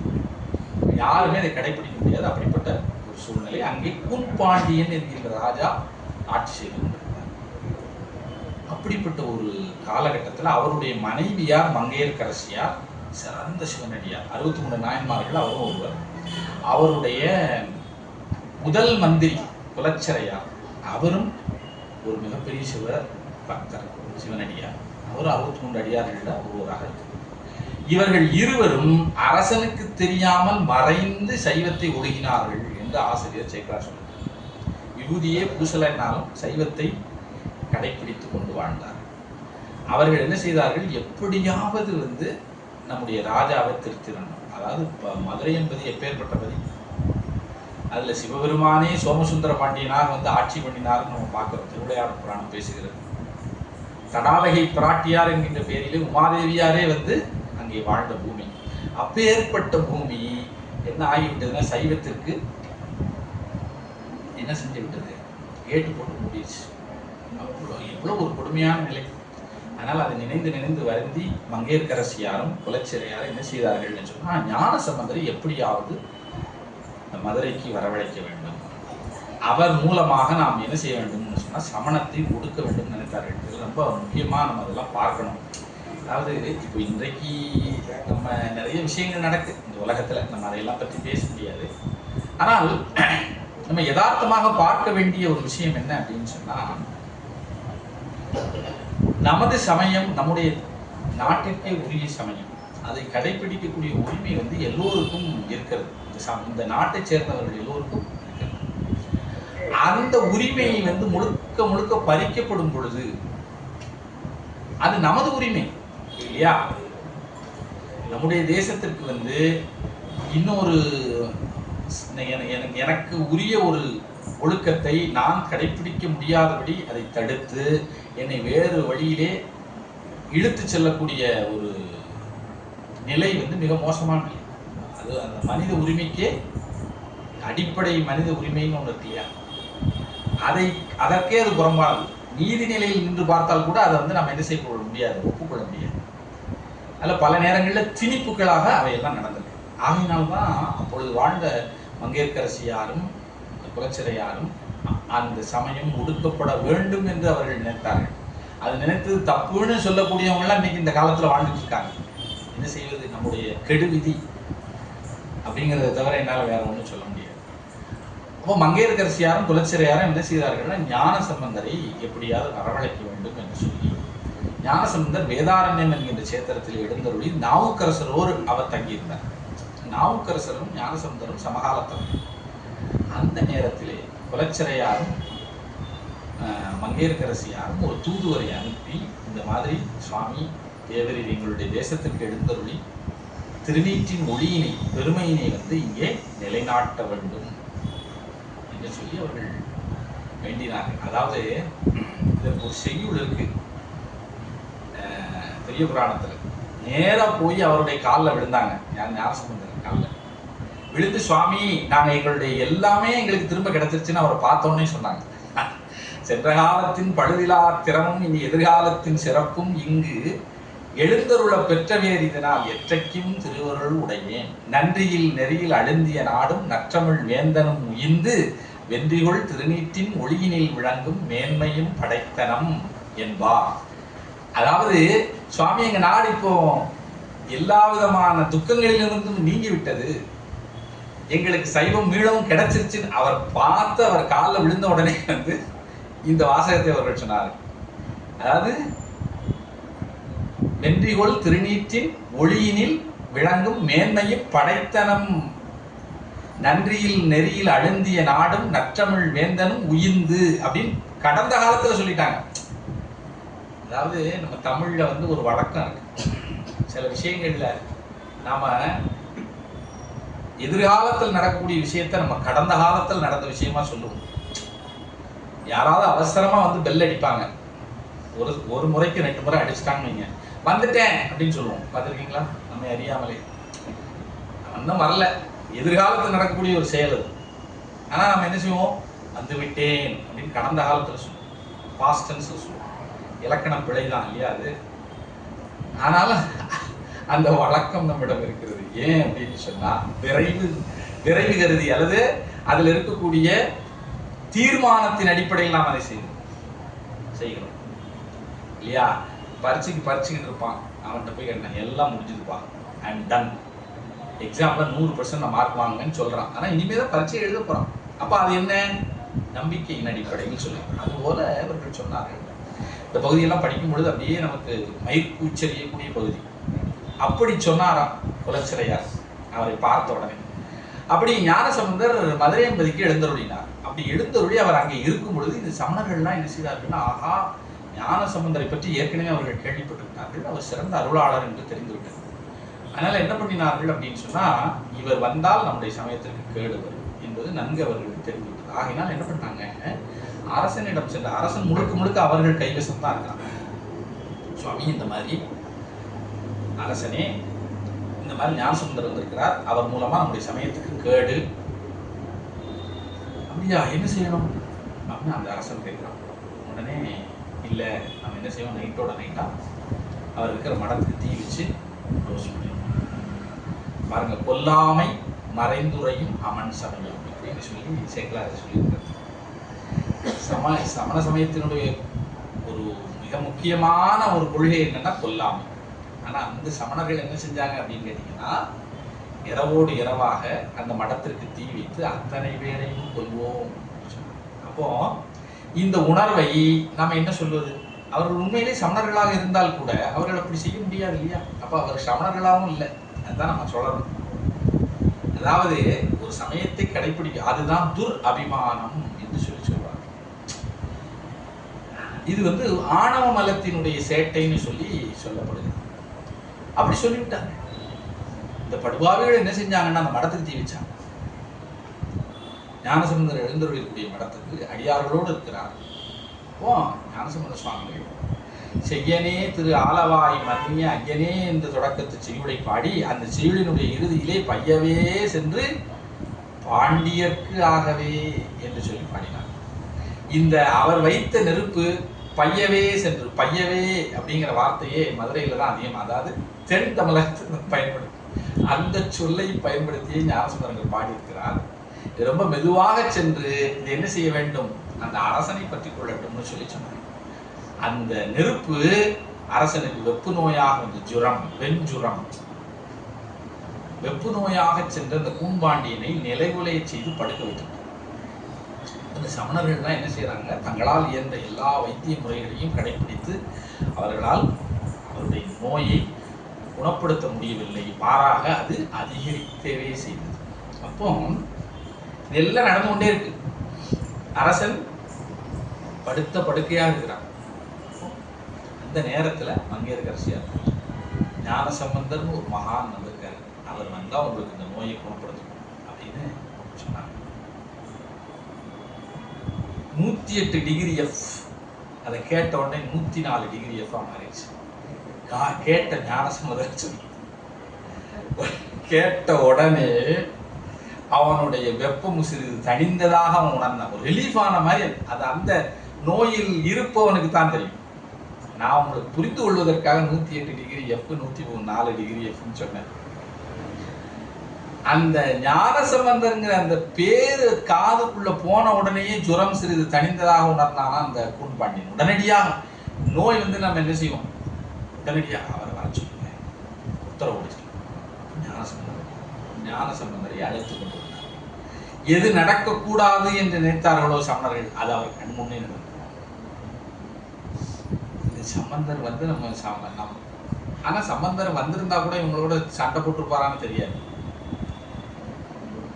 அவர் பாட்டுக்கு வந்து ஒரு இருந்திருப்பார். இவங்க செய்த காரணத்தினால் அது ரொம்ப விரைவா நடக்குது அப்படின்னு சொல்லுவாங்க.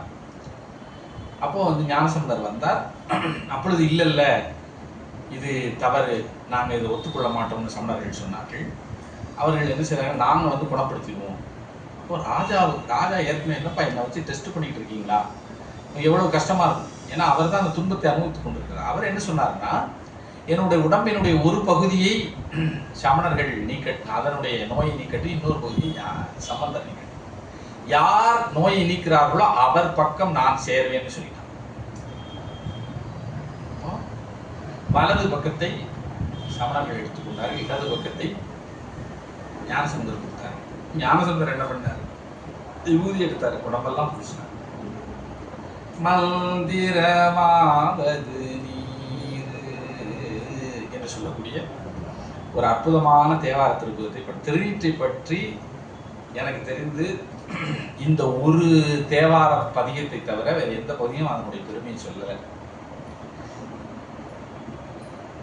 அப்படி திருநீற்றினுடைய பெருமையை சொல்லி அவர் என்ன செய்தார், பாடி இந்த திருநீற்றை பூசினார். இப்ப என்ன ஆகிவிட்டது, இடது பக்கம் அப்படியே அழகா ஜுரம் எல்லாம் சரியா போச்சு. வலது இந்த ஜுரம் அந்த பக்கம் போயிடுச்சு. சமணர்கள் தோல்வி அடைந்தார்கள். தோல்வி அடைந்த உடனே அந்த ராஜா என்ன பண்ணார்னா, திருஞானசம்பந்தரை வேண்டி இந்த பக்கத்தையும் நீங்க தான் சரி பண்ணணும்னு திருஞானசம்பந்தரை தொட்டார், சரியா போச்சு. ஆக நோயிலிருந்து நீங்க பெற்றான் ராஜா. ராஜா தான் சொன்னபடியே தான் சைவனாக மாற. அன்றைய தேதியிலிருந்து எதுக்கெடுத்தாலும் திருநீர் தான். அந்த கூன்பாண்டி எந்த பிரச்சனையா இருந்தாலும் முதல்ல விபூதி எடுங்கப்பா, எத்தில விபூதி எடுத்து பூசிட்டு தான் அடுத்த வேலையவே கூன்பாண்டியன் செய்யாது. திருஞானசம்பந்த சுவாமிகளுக்கு எத்தனையோ சீடர்கள் இருக்காங்க. அத்தனை சீடர்களையும் பிரதம சீடராக இருப்பவர் யாருன்னா இந்த கூன்பாண்டியன். இந்த கூன்பாண்டியன் தான் பின்னர் நின்ற சீர் நெடுமாறன் என்கின்ற பெயரோடு மாறுகிறான். 63 நாயன்மார்கள் அவரும் ஒருவராக இருக்கிறார்.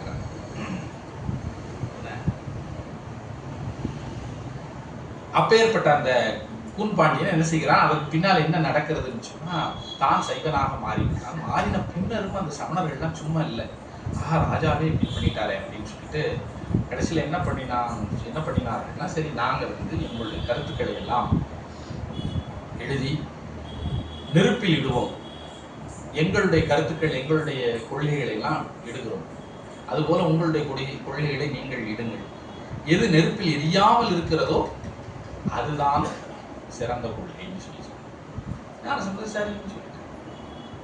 அப்போ என்னாச்சுன்னா அவர்களுடைய கொள்கைகளை எல்லாம் எழுதி நெருப்பிலே இட்டார்கள். எரிந்து சாம்பலாய். ஞானசம்பந்தர் ஓகமார்த்த உன்முளையாள் என்கின்ற ஒரு திருப்பதிகத்து ஏடை எடுத்து அவர் பாடிய திருப்பதி அந்த ஏட்டை என்ன செய்தார்னா அந்த நெருப்பிலே இட்டார். தளிரில வளரொளி என்கின்ற ஒரு பதிகத்தை பாடியே அந்த நெருப்பில் இட்டார். அப்போ என்ன ஆச்சு அப்படின்னு கேட்டீங்கன்னா அந்த ஏடு மட்டும் வேகாமல் பச்சையாக இருக்கு.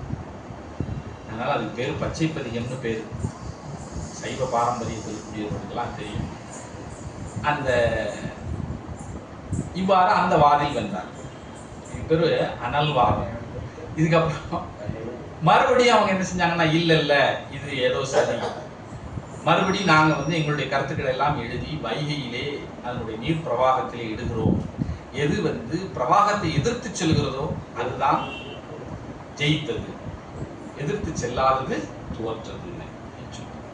அப்பொழுது குலச்சிறையார் சொன்னார்.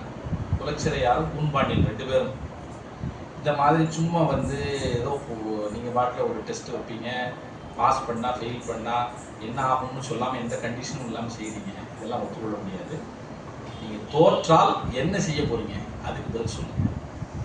அப்போ அவங்க ரொம்ப அந்த மான உணர்வினாலே உண்டப்பட்டு அந்த 8000 யமனர்களும் என்ன சொன்னார்கள் அப்படின்னு கேட்டீங்கன்னா நாங்கள் கழுவேறுவோம் சொன்னாங்க. அவர்கள் வாயினாலே அதை சொல்லியிருக்காங்க. அதன் பின்னர் என்ன செய்யப்பட்டதுன்னா இந்த புனல்வாதம் நடந்தது. அவர்களுடைய கருத்துக்களை எல்லாம் எழுதி ஆற்றிலே இட்டார்கள். அது பிரவாகத்தோடு அடித்து செல்லப்பட்டு கடலில் கலந்தது. ஆனால் ஞானசம்பந்தர் வாழ்க அந்தணர் வானவர் ஆனினம் வீழ்க தன் புனல் வேந்தனும் ஓங்குக ஆழ்க தீயதெல்லாம் அரண்நாமமே சூழ்க வையகமும் துயர் தீர்க்கவே என்று சொல்லி தொடங்கக்கூடிய ஒரு 10 பாடல் அந்த பதியத்தை எழுதி என்ன செய்தார்னா ஆற்றில் விட்டார். அந்த பாடல்ல வேந்தனும் ஓங்குக என்கின்ற ஒரு சொல் வருகிறது. கூன்பாண்டி அதுவரைக்கும் கூன்பாண்டியனாக இருந்த அந்த மகாராஜா என்ற சீர் நெடுமாறனால் மாறிவிட்டார். அது வரைக்கும் பூனா இருந்தார். கூன் விழுந்திருக்கும் இல்லையா சில பேருக்கு, அது மாதிரி அவர் கூன் விழுந்த மகாராஜா. அதனால அவர் பேரே கூன்பாண்டியன். ஆனா வேந்தனும் ஓங்குகன்னு உடனே கூன் மாறி அவர் நின்ற சீர் நெடுமாறன் இருக்கக்கூடிய ராஜாக்கள்லேயே ரொம்ப உயரமானவராக மாறிட்டார். நின்ற சீர் நெடுமாற நாயனாராக அவர் அன்றைய தேதியில் இருந்தார். இந்த ஏடு மட்டும் என்ன செய்கிறதுனா வைகையினுடைய பிரவாகத்தை எதிர்த்து சென்று அப்புறம் அந்த ஏட்டையெல்லாம் என்ன செய்தார்கள்னா போய் ஒரு இடத்திலே சென்று சேர்ந்தது. அந்த இடத்துல அதை போய் கலெக்ட் பண்ணாங்க. அந்த இடத்துக்கு பேர் திருவேடகம், அது மதுரைக்கு பக்கத்தில் இருக்கு. ஆக இதில் ஜெயித்து விட்டாரு யார்? சைவர்கள். இப்பொழுது 8000 யமனர்கள் சரிப்பா நீங்க சொன்னீங்க, மரத்தெல்லாம் ரெடி பண்ணி வச்சுட்டாங்க. கூன்பாண்டிய மகாராஜாவும் குலச்சிறையார் அவர்கள் சொல்லிய வண்ணமே இந்த 8000 யமனர்களும் என்ன செய்தார்கள்? கழுவேறினார். நிலவும் அப்பொழுது இந்த 8000 யமனர்களும் கழுவேறும்படி செய்த சைவராக இருக்கக்கூடிய ஞானசம்பந்தர் குற்றவாளி அப்படின்னு சொல்லக்கூடிய ஆராய்ச்சியாளர்கள் இன்னைக்கு இருக்கிறாங்க. அந்த ஆராய்ச்சியாளர்கள் எப்பொழுதுமே இருப்பாங்க, அதில் நம்ம ஒன்றும் குறை சொல்ல முடியாது. ஆனால் அப்பொழுது சமணத்தை தழுவிய ஏனைய எல்லோரும் இவர்கள்லாம் குருமார்களா இருந்தவங்க. சொல்லக்கூடிய இந்த கழுவேறி மக்கள் திருந்தினார்கள் இல்லையா? அப்ப எவ்வளவு லட்சோப லட்ச மக்கள் என்ன செய்தார்கள்? சமணத்தை விட்டு நீங்கி சைவர்களாக மாறி எல்லா இடத்திலும் எங்க போனாலும் அதான் திருநீற்றின் ஒளி விளங்கன்னு சொல்றாரு இல்லையா? அதுக்கு என்ன காரணம்னா அந்த ஊருக்கு போனோம்னா எல்லா நெத்தியிலையும் ஊதி தான் தெரியும். அதுதான் திருநீற்றின் ஒளி. அதுதான் இங்க குறிப்பிட்டு பாடுகிறார் நம்முடைய ஆசிரியர். பண்டை வினையினால் பாயுடுத்துழல் குண்டரை வென்று, இது அந்த சமணர்களை வென்று முன் கூடல் வைகியே வெண் திருநீற்றொளி விளங்கச் செய்திடும், வெண் திருநீற்று ஒளி விளங்கச் செய்திடும் தண்டமிழ் விரகன் தாள்கள் ஒற்றுவாம். இந்த இடத்துல வெண் திருநீற்றொளி விளங்கச் செய்தார்னு சொல்லி ஒரு செய்தியை சொன்னார்.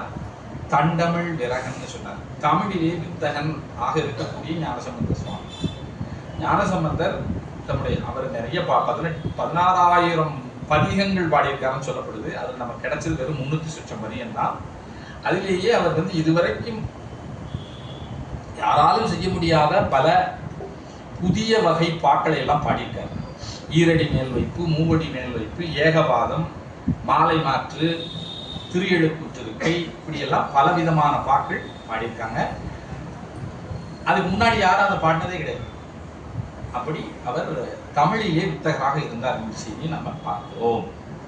இப்பொழுது மணி 7:05 நிமிடங்கள் ஆகிவிட்டது. நான் நினைச்சு வந்த பகுதியை நம்ம முடிக்கவில்லை. ஞானசம்பந்த சுவாமிகளுடைய சரித்திரத்தை சொல்ல வேண்டிய காரணத்தினாலே சிறிது காலதாமதமாகிவிட்டது. இப்போ திருநாவுக்கரசர் சுவாமிகளுடைய அடுத்த செய்யுளை பார்த்துவிட்டு இந்த சிந்தனையை நாம் நிறைவு செய்வோம். பொய்யுரை நூல் சில புகழும் தீயமன் கையர்கள் பிணித்து முன் கடலகத்திடு வெய்யகத் தோணியாய் மிதப்ப மேற்படு துய்ய சொல்லரசர் தாழ் தொழுது போற்றுவாம். திருநாவுக்கரசர் சுவாமிகளை வணங்குகிறார் ஆசிரியர். இதிலும் ஒரு அமணர்களை பற்றி பேசுகிறார், சமண சமயத்தை பற்றி தான் பேசுகிறார். ஏன்னு சொன்னால் இந்த நமது ஆச்சாரியராக இருக்கக்கூடிய திருநாவுக்கரசர் சுவாமிகள் தொடக்கத்திலே சமணத்திலே இருந்து சமண மத குருமாரா இருந்தார்.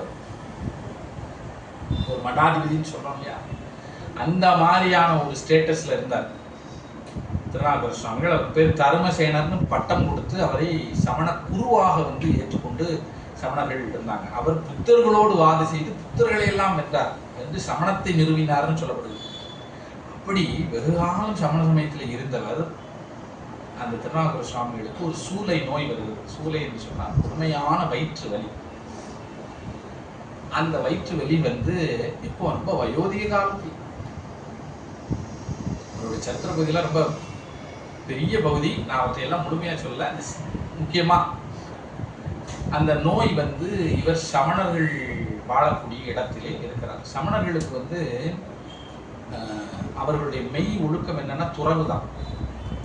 இன்றைக்கு அது வேற மாதிரி மாறிடுச்சு. இல்லறமாக வாழுகிறார்கள். ஆனால் சமணர்கள் பொதுவாக துறவு நெறியைத்தான் கடைபிடிப்பார்கள். அதாவது சமணர் பாடி அல்லது சமணர் பள்ளி என்று சொல்வார்கள். அப்படி அந்த சமணர்கள் வாழிடமாக இருக்கக்கூடிய சமணர் பாடியிலே வந்து நம்முடைய தர்மசேனர் வாழ்ந்து கொண்டிருக்கிறார். அவர் உண்மையான சூளை. அவருக்கு ஒரு தமக்கையார் இருக்கிறார், திலகவதியார் பேர். அந்த அம்மா தான் என்ன பண்றாங்க, ரொம்ப காலம் அவங்க சைவராகவே இருக்கிறார், பிறப்பினால் சைவர்கள் தான். ஆனால் என்ன ஆகிவிட்டது, தாய் தந்தையர் மறைந்த காரணத்தினாலும் தன்னுடைய தமக்கையாருக்கு வந்து ஒரு திருமண வாழ்க்கை அமையாத காரணத்தினாலும் இப்படி பல காரணங்களினாலே நம்முடைய அந்த அவருடைய பேர் என்ன அப்படின்னா மருள்நிக்கியார். யாருக்கு? திருநாவுக்கரசர் சுவாமிகளுக்கு பேர். இந்த உலகம் நிலையில் அவருக்கு ஒரு வெறுப்புணர்வு தோன்றுகிறது. ரொம்ப இளமையில இப்ப பாத்தீங்கன்னா சில பேருக்கு சொல்லுவோம் இல்லையா, பங்க் ஆயிட்டான்ப்பா அந்த பையன் அப்படின்னு. ரொம்ப தொடர்ச்சியான ஒரு சோகம், தொடர்ச்சியான துக்கங்கள், வேதனைகள், துன்பங்கள் ரொம்ப இளமையில வாட்டும் பொழுது சில பேர் என்ன செய்கிறாங்கன்னா தான் செய்வதறியாது திகைக்கக்கூடிய ஒரு நிலை. அப்படி ஒரு நிலையிலே அந்த திருநாவுக்கரசர் சுவாமி இருந்த பொழுது அவர் என்ன செய்தார்னா, இது உலகம் நிலையில்லாதது அப்படின்னு சொல்லி அவர் நினைச்சார். நிலையாமை அவருக்கு ரொம்ப தெளிவாக புரிஞ்சுது. நிலையாமையை நன்கு சொல்லக்கூடியவர்கள் யாருன்னு கேட்டீங்கன்னா சமணர்கள். வெளிப்படையா சொல்றவங்க. அதுதான் நம்ம புரிஞ்சுக்கணும். இப்போ நாம என்ன செய்வோம், நல்ல ட்ரெஸ் எல்லாம் போட்டுட்டு இருப்போம், நல்ல நகை நட்டுகள் வாங்கி இருப்போம், இப்படியெல்லாம் வாழுகிறோம். அப்போ நமக்கு நிலையாமை நமக்கு புரியல அப்படிங்கிறதான் வெளிப்படையா தெரியுது. ஆனா சமணர்கள் இதெல்லாம் துறந்து விட்டு என்ன செய்கிறார்கள், வாழுகிறார்கள். அப்போ அவர்கள் தான் உண்மையில் நிலையாமையை கடைபிடிக்கிறார்கள் அப்படின்னு சொல்லி இவருக்கு ஒரு தப்பான ஒரு தோற்றம் தோணும். ஆக அந்த மார்க்கத்துக்கு சென்று அங்க போய் ரொம்ப ஆளா இருக்கிறார். இருந்து அங்க இருக்கக்கூடிய நூல்களை எல்லாம் கற்று அந்த கொள்கைகளை எல்லாம் நன்கு பயின்று தேர்ச்சி அடைந்து அவர்களுக்கெல்லாம் தலைமை பீடத்தை அடைந்து புத்தர்களை எல்லாம் வாதில் வென்று பௌத்த சமயத்தவர்கள் அப்பொழுது வாழ்ந்த இன்னொரு பெரிய சமயம் பௌத்தம் தான். அப்படி வந்து ஒரு பெரிய நிலையிலே இருந்து கொண்டிருக்கிறார். இவருடைய தமக்கையார் அக்கா திலகவதியார் வந்து திரு அதிகை வீரட்டானம் என்கிற சேத்திரத்திலே வந்து தங்கி இருந்து அங்கே இருக்கக்கூடிய சுவாமியை வழிபாடு செய்து கொண்டு நாள்தோறும் அவங்க என்ன வேண்டுகிறார்கள், என்னுடைய தம்பி வந்து இப்படி மோசமா சமணத்துல போய் விழுந்துட்டானே, எப்பொழுது சுவாமி அவன் திருந்தி வர்றதுன்னு தெரியலையே, சுவாமி அவன் எப்படியா இப்படி நாள்தோறும், ஒரு நாள் 2 நாள் கிடையாது, ஒரு வாரம் 2 வாரம் கிடையாது, ஒரு மாசம் 2 மாசம் கிடையாது, ஒரு வருஷம் 2 வருஷம் கிடையாது, பல வருடங்கள், அதாவது ஆங்கிலத்தில் சொல்ற டிகேட்ஸ் டுகெதர் வந்து சுவாமியை வேண்டிக்கிட்டு இருக்காங்க. அவருக்கு வயசு என்ன ஆகிப்போச்சு, 60க்கு மேல ஆயிடுச்சு. யாருக்கு? மருள்நிக்கியார். திருநாவுக்கரசர் சுவாமி. அப்பொழுது ஒரு நாள் வந்து என்ன பண்ணாருன்னா, திலகவதியாருடைய கனவிலே சுவாமி காட்சி கொடுக்குறாங்க. சுவாமிக்கு வந்து என்ன அப்படின்னா, அடிக்கடி கனவுல காட்சி கொடுப்பார். பக்குவம் உடையவருடைய கனவில் தான் காட்சி கொடுப்பாரு. அதுக்கு இந்த அம்மா என்ன பண்ணியிருக்காங்க, 60 வருஷம் வந்து காத்திருந்திருக்காங்க. அதை நம்ம நல்லா, அதுவும் நாள்தோறும் என்ன செய்யறாங்க அப்படின்னு கேட்டீங்கன்னா, புலர்வதன் முன் அழகிட்டு மெழுக்குமிட்டு பூமாலை புனைந்தேத்தி புகழ்ந்து பாடி தலையார கும்பிட்டு கூத்து மாடி வாழ்ந்து கொண்டிருக்கிறார்கள். யாரு? அந்த அம்மா, நம்ம திலகவதியார். அவங்களுக்கு அந்த கோயிலை தவிர வேற ஒண்ணுமே கிடையாது. அப்படி ஒரு வாழ்க்கை வாழ்ந்து கொண்டு நாள்தோறும் தன் தம்பி சைவத்துக்கு திருப்பணமே சுவாமி, எப்பொழுது அவன் வந்து வருவான்னு அப்படியே அந்த உள்ளம் இறைவனிடம் அந்த வேண்டுதலை வச்சுக்கிட்டே இருக்கு. இப்படிப்பட்ட காலம் எவ்வளவு காலம் கழிஞ்சுன்னா, ஒரு 60 வருஷம் கழிக்குது. அப்பொழுது ஒரு நாள் வந்து சுவாமி எவ்வளவு கல்லூரி மங்கனாக சிவபெருமான் இருக்காங்க. சும்மா நம்ம போன உடனே டக்குன்னு இருந்தாப்பா அப்படி அப்படின்லாம் இல்லை. நமக்கு பக்குவம் எப்பொழுது வருகிறதோ அப்பதான் சுவாமி இருக்கும். சுவாமி வந்து என்ன சொல்றாருன்னா, அவருடைய சொப்பனத்திலே தோன்றி இந்த மாதிரி முன்னமே முனியாகி எமையடே தவம் புரிந்தான். உனது தம்பி சாதாரணப்பட்டவன் கிடையாது. முன்னாடி காலத்துல, அதாவது ஒரு பிறவிகளிலே முனியாகி எமையடைய தவம் புரிந்தான். முனிவனாக இருந்து இமை அடைய வேண்டும் என்பதற்காக தவம் புரிந்தான். ஆகையினால் இனி அவனை சூலை மடுத்து ஆழ்வம் அப்படின்னு சொன்னார். அவனுக்கு சூளைன்னு ஒரு நோயை கொடுப்போம்ப்பா, உன்னை தேடி அவன் எப்படி அடிச்சு புரண்டு வாரான்னு பாருங்க அப்படின்னு சுவாமி அவருடைய கனவுல சொல்லிட்டார். அவ்வளவுதான், இது முடிஞ்சு போச்சு. அது மாதிரி எங்க சூளை வந்தது. சூளை வந்து அந்த வலியினாலே மிகுந்த துயரமடைந்து அப்படியே விழுந்தார் மண்ணிலே. யாரு? ராமசுவாமி. அப்பொழுது வந்து இந்த சமணர்கள் எல்லாம் அவரை தூக்கி, ஏன்னா அவர் குரு, செய்ய வேண்டியதெல்லாம் செய்யறாங்க, என்னெல்லாமோ செஞ்சு பார்க்குறாங்க. அவங்க என்னென்ன மருத்துவங்கள் அவங்களுக்கு தெரியுமோ அத்தனையும் செய்கிறார்கள். வலி குறையவே இல்லை. தன் நிலை அவருக்கு அப்படியே, அதாவது நம்ம என்ன சொல்லணும், அன்கான்சியஸ்க்கு நான் போயிடுவேனான்னு எனக்கு சந்தேகம் வருது அப்படின்னு சொல்லக்கூடிய அளவுக்கு ஒரு வலி வருதுன்னு சொல்லுவோம் இல்லையா, அப்பேற்பட்ட வலி தாங்கவே முடியாது. இப்போ அவர் என்ன செய்தாரு, இரவு நேரத்தில் தன்னுடைய கையாள் ஒருத்தர் கொடுத்துப்பா. அப்பதான் அவர் தன்னுடைய சகோதரியினுடைய ஞாபகம் 60 வருஷம் கழிச்சு 60 வயசுல வருது.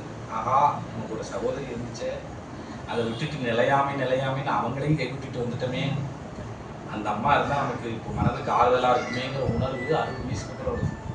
அப்போ அவர் என்ன பண்ணாருன்னா, தனக்கு அணுக்கராக இருக்கக்கூடிய ஒருவரை அனுப்பி இந்த மாதிரி சூளை நோயினால் நான் வருந்துகிறேன் என்று என்னுடைய சகோதரிக்கு சொல்லி அவரை இங்கே வர சொல்லுங்கன்னு சொன்னார்.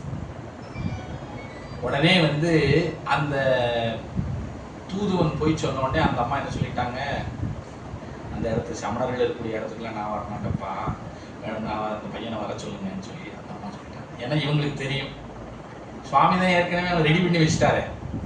அதனால மறுபடியும் என்ன செய்தார்னா, சமணர்களுடைய அந்த பாய் எல்லாம் விட்டுட்டு ஒரு துணியை சுற்றி கொண்டு இரவோடு இரவாக தர்மசேனர் என்ன செய்கிறார், அங்கிருந்து புறப்பட்டு திரு அதிகை நடந்தே தான் வரணும். வந்து திலகவதியாரை சந்திக்கிறார். திலகவதியார் என்ன செய்கிறார்னு சொன்னா, அவருக்கு திருநீற்றை கொடுக்கிறார். ரொம்ப முக்கியம்.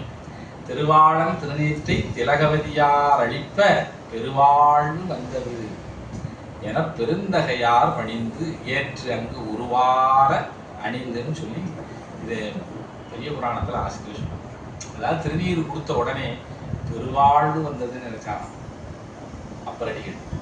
அதை வாங்கி பூசிட்டு நேராக அந்த எப்பா வா, இது எல்லாமே உனக்கு ஒன்றும் பிரச்சனை கிடையாது, சுவாமியை வணங்கு, பணி செய், நோய் சரியாயிடும். நம்ம ஒரே வார்த்தை தான் அப்படின்னு சொல்லிட்டு திருநீற்றை மட்டும் கொடுத்தாங்க. திருநீரை பூசிக்கொண்டு அவர் என்ன செய்கிறார்னா, அந்த திரு அதிகை வீரட்டானேஸ்வரருடைய திருச்சந்நிதியிலே நின்று விழுந்து வணங்கி வலம் வருகிறார். அவருக்கு இறைவனை துதிக்க வேண்டும் என்கின்ற ஒரு உணர்வு தோன்றி அவர் கூற்றாயினவாறு விளக்ககளி, கூற்றுன்னா யமன், கூற்றாயினவாறு, இந்த சூளை நோய் எனக்கு கூற்றுவன் போல இருக்கிறான், அந்த சூளை நோயை விளக்ககளி, சுவாமி நீர் விளக்க மாட்டீரா அப்படின்னு எடுத்த எடுப்பிலே கூற்றாயினவாறு விளக்ககளீர், கொடுமை பல செய்தன நான் அறியேன் என்று சொல்லி தொடங்கக்கூடிய ஒரு அற்புதமான தேவாரத்தை திருவாய் மலர்ந்து அருளுகிறார். அந்த தேவார பதியம் 10 பாடல் பாடி முடிச்ச உடனே என்ன ஆயிடுச்சு, அவருக்கு வயிறு வலி சரியா போச்சு. அவ்வளவுதான். அதுக்கப்புறம் தான் அவருக்கு ஒரு மெய்யுணர்வு தோன்றுகிறது. ஆஹா, இவ்வளவு காலம் ஏழையேன் பண்டு நான் நிகழ்ந்தவாறே. அப்பர் சுவாமிகள் நிறைய பாடியிருக்கிறார். ஆஹா, இந்த கடவுளை இதற்கு முன்னால் நான் இகழ்ந்து கொண்டு வாழ்ந்திருக்கிறேனே, ஐயோ அப்படின்னு சொல்லி மனம் வேதனை அடைந்தார்னு பின்னாடி வருது. அப்படி இவர் என்ன செய்து விட்டார், இப்ப சைவராக மாறிட்டார். எப்படி இருக்கும் பாருங்க சமணர்கள்.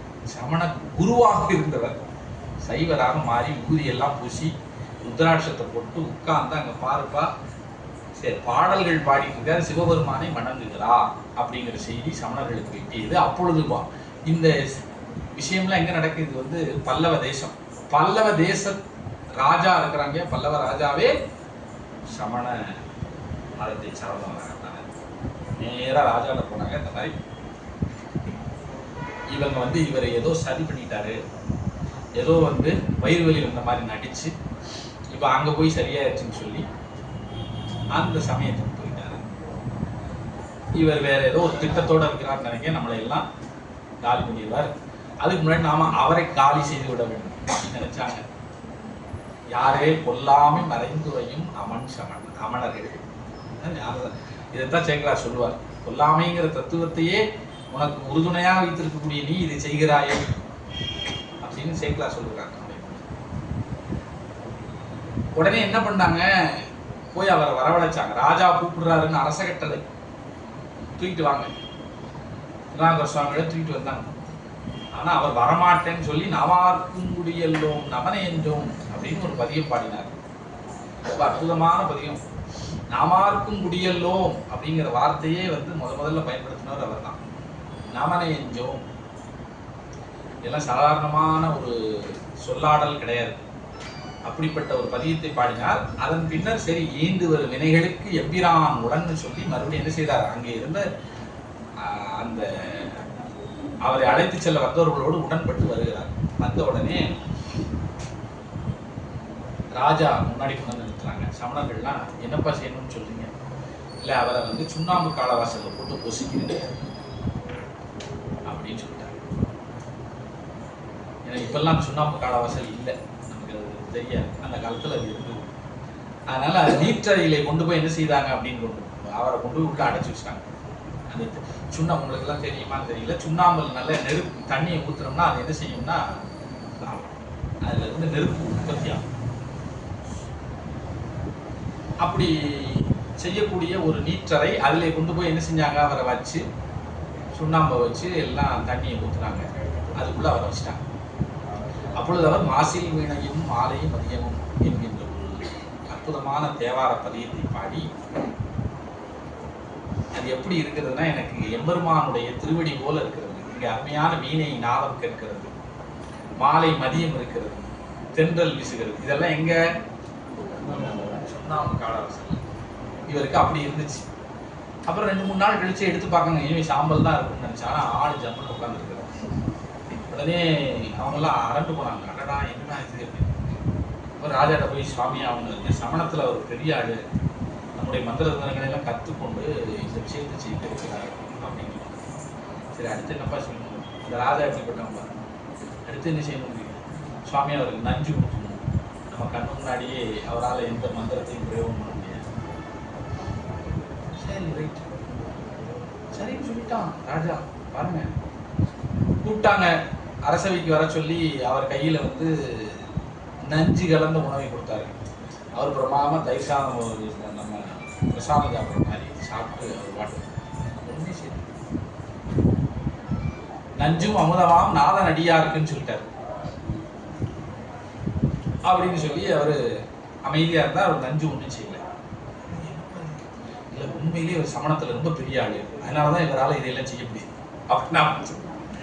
உடனே என்ன பண்ணாங்க அப்படின்னா, அடுத்து என்ன செய்யணும், அவரை உங்க பட்டத்து யானையை வைத்து அவரை கொலை செய்ய செய்யணும்னு சொல்லி அவர் என்ன செஞ்சாங்கன்னா, அது பட்டத்து யானை. இந்த காலத்துல யானையால் இடறுதல், ஒருவரை கொல்லுவதற்கு இப்படியெல்லாம் உண்டு, சிரச்சேதம் செய்து நம்ம பார்த்துக்கோம் இல்லையா, கடுவேற்றுதல், அது மாதிரி யானையால் இடறுதல், நஞ்சு கொடுத்தல், எல்லாம் கொலைத்தன்மை கொடுப்பதற்கு வழி.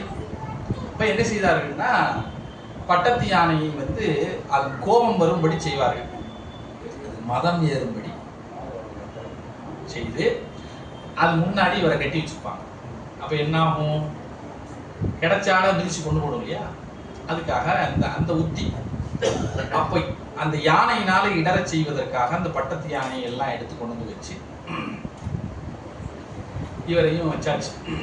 சுவாமி வந்து சுண்ணவன் சந்தனச்சான் சுடர்த்திங்கட் சூளாமணியும் என்று தொடங்கக்கூடிய ஒரு அற்புதமான தேவார பகுதியும், அஞ்சுவது யாதொன்றும் இல்லை அஞ்ச வருவதும் இல்லை என்று சொல்லி பாடுகிறார். இந்த மாதிரி பாடல்லாம் எங்கேயுமே கிடைக்காதுங்க. 7-14 கோணங்களில் போயினாலும் இது மாதிரி தேவார பாடல்கள் நமக்கு கிடைக்காது. அப்படிப்பட்ட தேவாரத்தை பாடல் அஞ்சுவது யாதொன்றும் இல்லை, நாம் பயப்படுவதற்கு ஒண்ணுமே கிடையாதுப்பா, அஞ்ச வருவதும் இல்லை, என்னை பயம் ஆக்குவதற்கு எதிர்காலத்துல எந்த விஷயம் வரப்போறது இல்லை அப்படின்னு சொல்லி அமைதியா இருந்தார். பலவல காமத்தராகி பதைத்தெழுவார் மனத்துள்ளே கலமலக்கிட்டு திரியும் கணபதி என்னும் களிரும் வலமேந்து 2 சுடரும் வான்கையிலாய மலை நலமார் கடில புனலும் உடையார் ஒருவர் தமராம் அஞ்சுவது யாதொன்றும் இல்லை அஞ்ச வருவதும் இல்லை பண்ணார். அந்த யானை என்ன பண்ணுச்சு அப்படின்னா, இவரை பார்த்து சுத்தி வலம் வந்து வணங்கிட்டு யாரெல்லாம் ஏவனாங்களோ அவங்கள பிடிச்சி கொண்டுச்சு, மிதிச்சு. அதுக்கப்புறமும் வந்து சமணர்கள் ஆஹா இது நம்ம கதையே முடிஞ்சு போச்சுன்னு நினச்சி மறுபடியும் ராஜாட்ட போயிருக்கேன், சுவாமி ரொம்ப ரொம்ப இவர் கெட்டிக்காரராக இருக்காரு, சமணத்தில் கரை கண்டவராக இருக்காருன்னு சொல்லினா, கடைசி என்னப்பா செய்யணும், கல்லோடு பிணைத்து கடல்ல போய் நடுக்கடல்ல போகும், அவரால் மீட்டு வர முடியாதுன்னு நினைச்சாங்க. அப்படி கல்லோடு பிணைத்து கட்டி என்ன செஞ்சாங்க அப்படின்னா, பெரிய பாறையோட கட்டி கொண்டு போய் கடல்ல நடுக்கடல்ல கொண்டு போய் போட்டாங்க. அப்போ அவரு சொற்றுணை வேதியல் சோதிவானவள்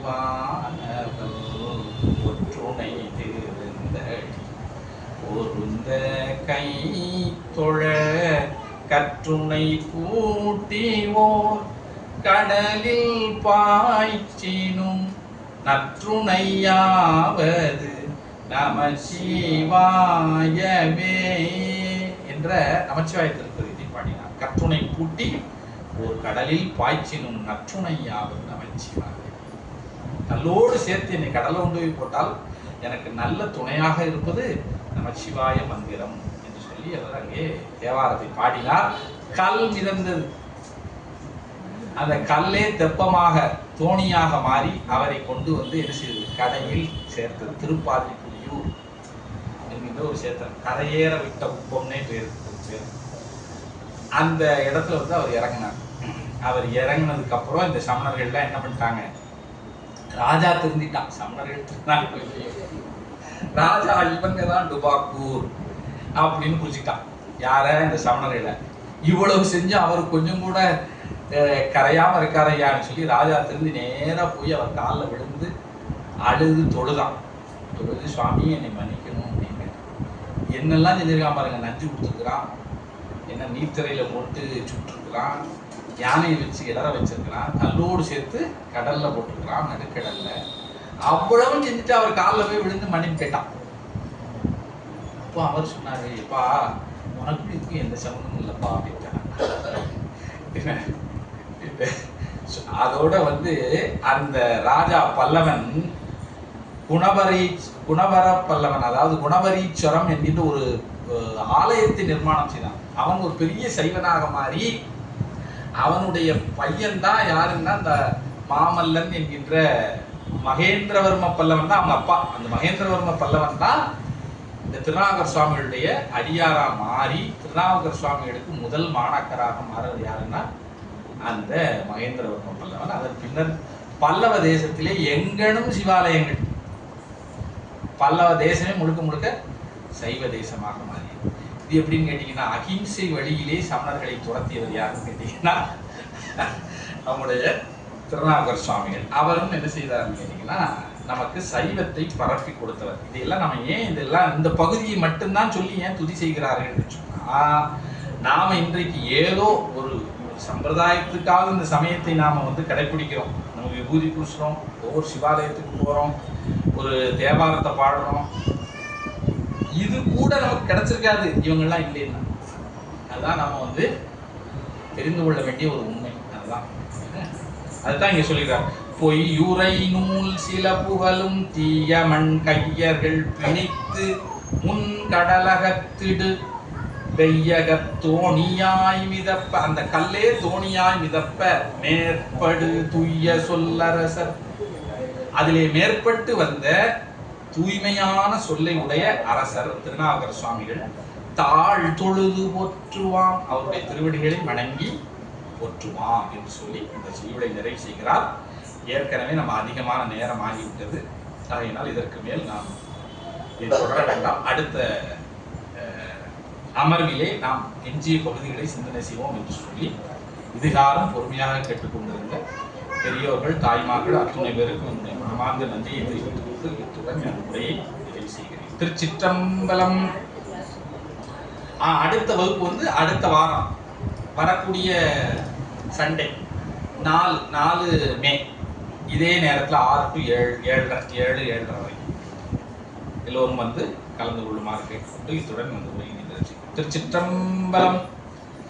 ஆறிரு தடந்தோள் வாழ்க, அறுமுகம் வாழ்க, வெப்பை கூறு செய்தனிவேல் வாழ்க, குக்குடம் வாழ்க, செவ்வேள் ஏறிய மங்கை வாழ்க, யானைதன் அணங்கு வாழ்க, மாறிலா வள்ளி வாழ்க, வாழ்க சீரடி யாரெல்லாம். திருச்சிற்றம்பலம். அரகர நம பார்வதி பதையே. அரகர மகாதேவா.